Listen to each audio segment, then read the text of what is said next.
My name is Adriana, and this is Many Roads, No Rules. I don't plan ahead what road I will take next because I want those roads to find me, so I find myself. Please join me on this new adventure.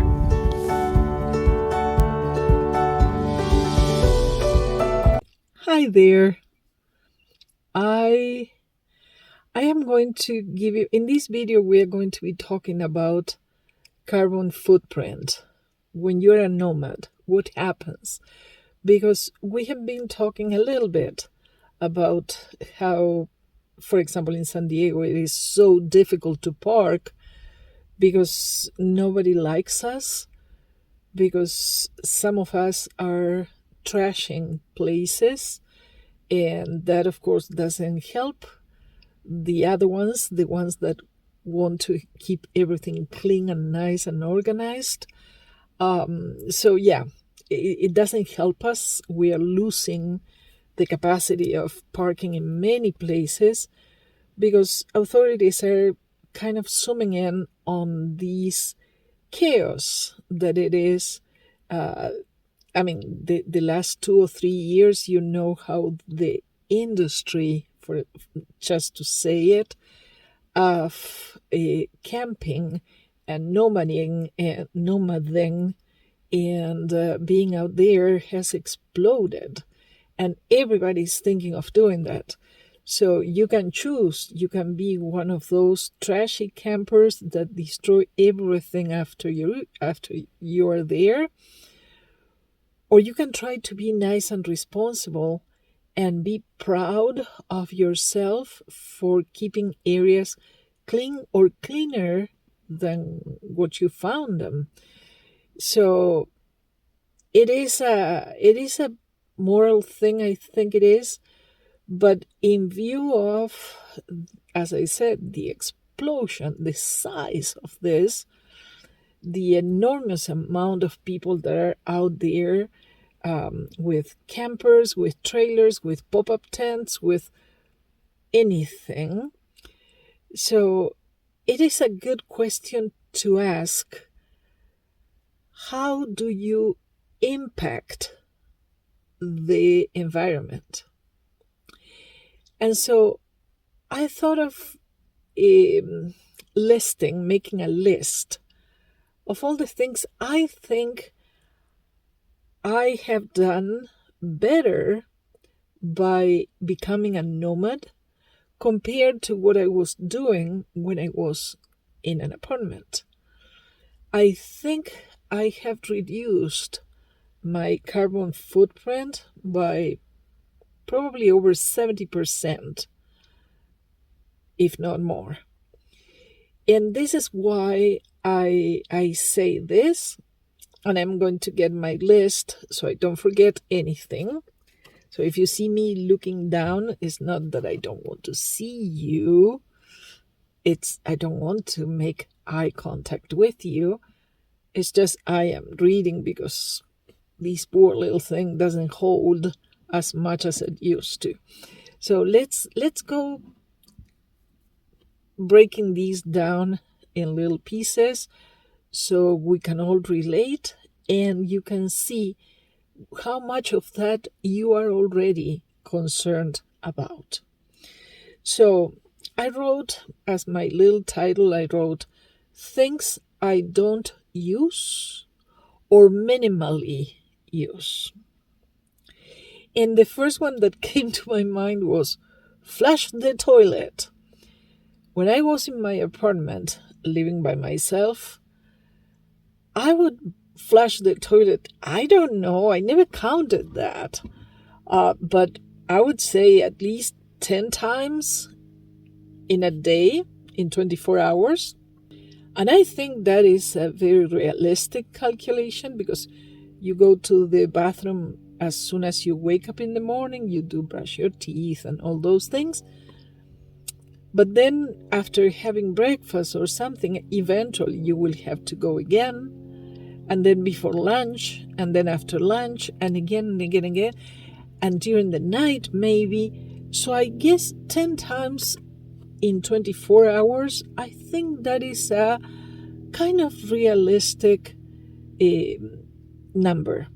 You let me know if you're aware of that and how many times you flush the toilet in 24 hours.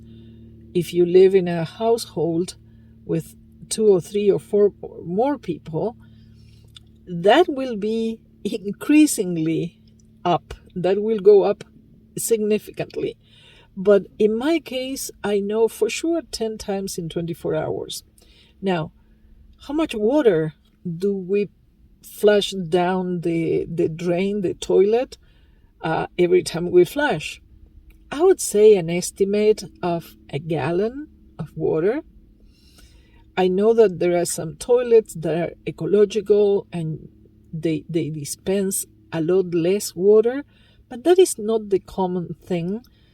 And maybe there are toilets that flush way more than 1 gallon.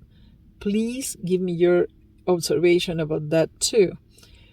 Right now, I do not flush a toilet. So in a 24-hour period, 0 water going down the drain, so going down the pipes, because I do have my little toilet for which I use enzymes, and enzymes are good bacteria that decomposes all of that.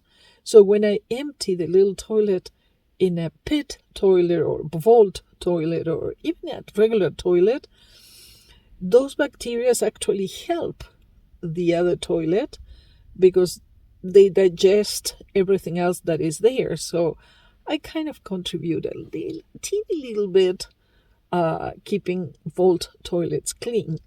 But, well, kind of. But my point is the water. So I do not flush anymore unless I go to a Starbucks and I use their bathroom. But not as a regular thing, not as an everyday thing. So if that my calculation is correct, I am saving the cities 10 gallons a day of water just for my toilet use. Not even my shower, my washing my face, not even that. Just for the toilet, 10 gallons a day, which would be 300 gallons a month. That is a lot of water that I am saving them. So good.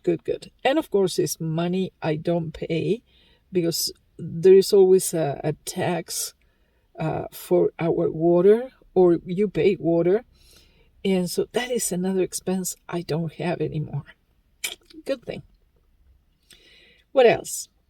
Oh, well, yes, of course, and dishwashing. Even if you don't use much, even if it is just one plate and your fork and maybe a little frying pan or something, still, when you do the dishes, you do use a lot of water. If you use a dishwasher machine, probably it is a lot less compared to the amount of things you wash in just one wash. But yeah, that is something I don't do anymore. I don't use water to wash dishes. So how much a day? That I don't know. Probably half a gallon a day or so, depending on the amount of things. So now I just use the vodka, and you know that. So more water saved. That's good. What else? Oh, electricity. I don't use electricity anymore. I just use my solar panels to charge my Jaggery, and that charges my laptop. My phone charges from there or from the car. My little lights that I have here and there, some of them are solar, some of them charge from the Jaggery, and that's it. So not only I don't pay electricity, just add it up. How much do you pay for water? How much for electricity? Put them together. I don't pay that. I pay 0 for those So yes, I had to buy the jackery and the solar panels, but hey, now I don't pay anything per month for those expenses, and I don't tax the public services with having to produce all that electricity to send it to my home so I can watch TV. So I don't put that on the city. So now I am a little greener because of that. Let's see what's next.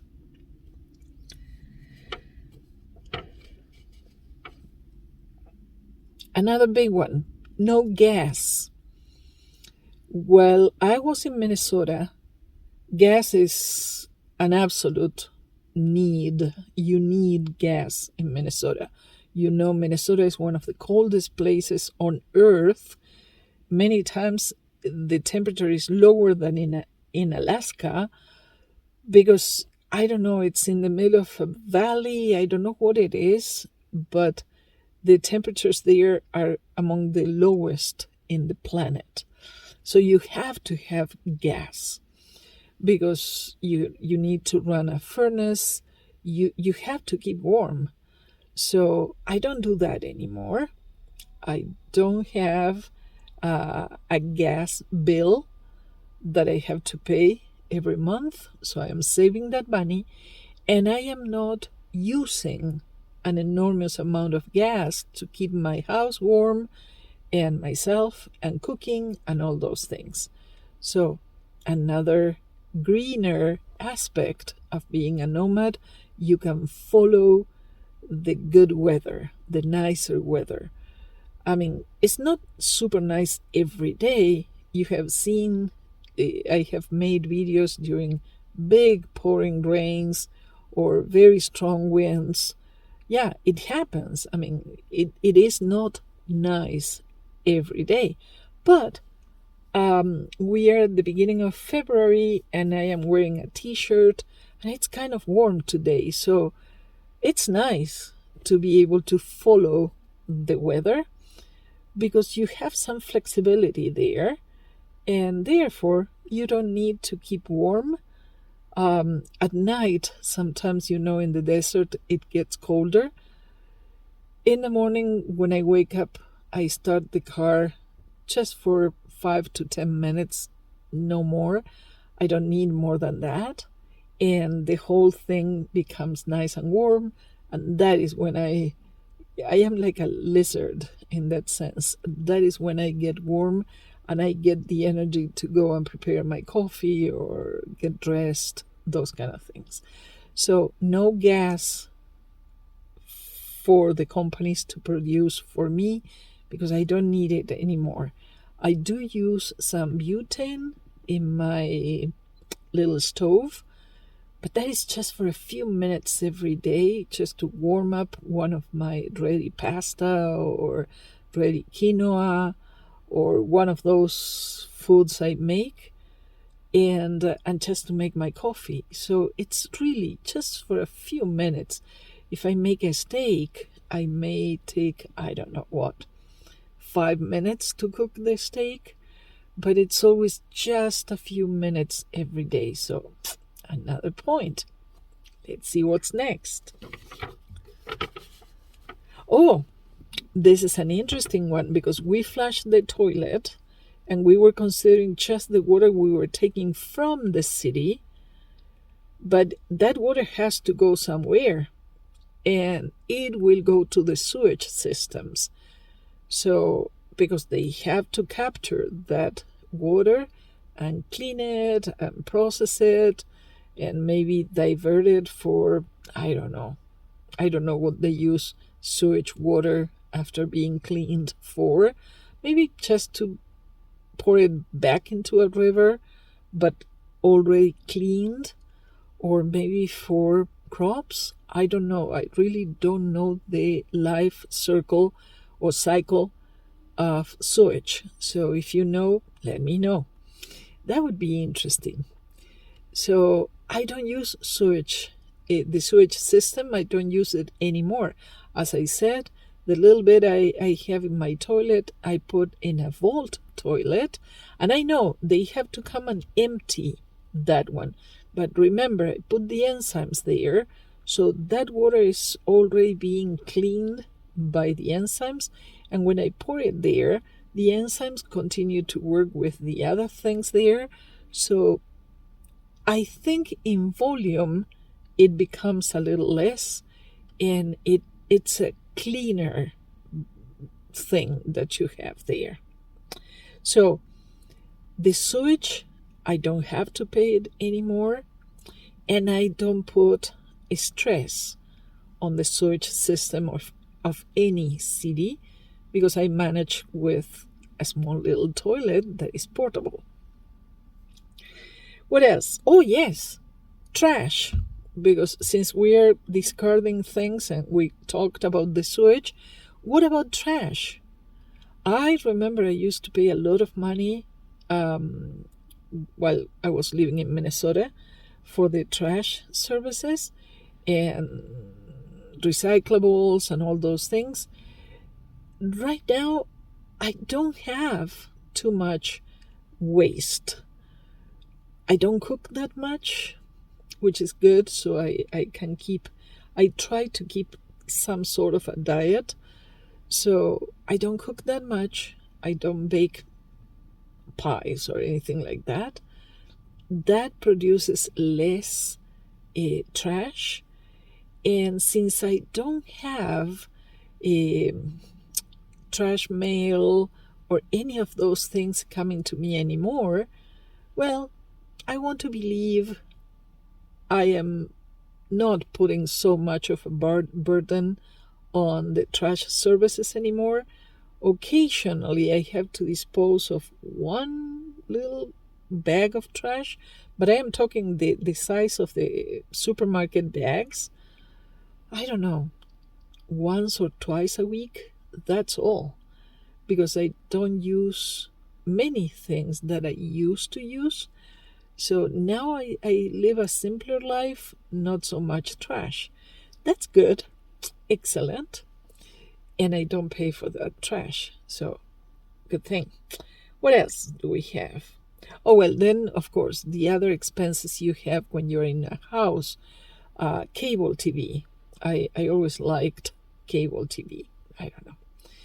But I am doing fine without, because when you're in an apartment or a house, you really have to watch something interesting at some point because there is nothing else to do.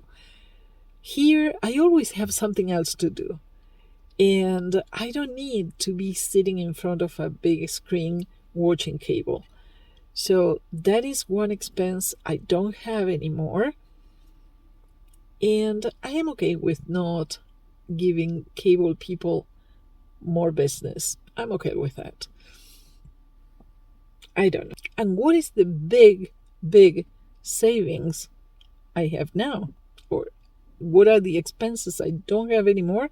The big one is either a rent or a mortgage. That is a lot of money. In the last year, I was renting. And rent money is money that you never see again. It goes away. I know you're paying for a service they give you. They allow you to sleep in a place. But not having that, it's a huge amount of money that I don't need anymore. Again, renters are another crowd I am okay with not feeding because they can be really predatory on their practices, and usually people who don't have the means are the ones that are in the worst position sometimes. But I don't want to start ranting again. So that is my list. Those are the things I think, on the one hand, I am not using money for anymore. Oh, what about clothing and shoes and all those things? Since I don't go to the office every day, since I don't have to dress professionally, I am okay with my t-shirts, and they are happy with me, so I don't need to buy clothes for months. So that's great. That's a lot of money I am saving, and I am not indulging. I am not feeding the wheel that is the garment industry. It's a very dark market, actually. But again, I don't want to rant. So today I'm in a good mood. I don't want to go there. But you know what I mean by that. So clothing is another big ticket item that I don't need anymore. So from that point of view, if you're about to become a nomad of some sort, have you considered all the money you're going to be saving in all of these categories? Make your list and add it up. You will be amazed. Am I really going to be able to save all this money? Yes. So, on the other hand, what brought me here today is how much smaller my carbon footprint is. I am fascinated.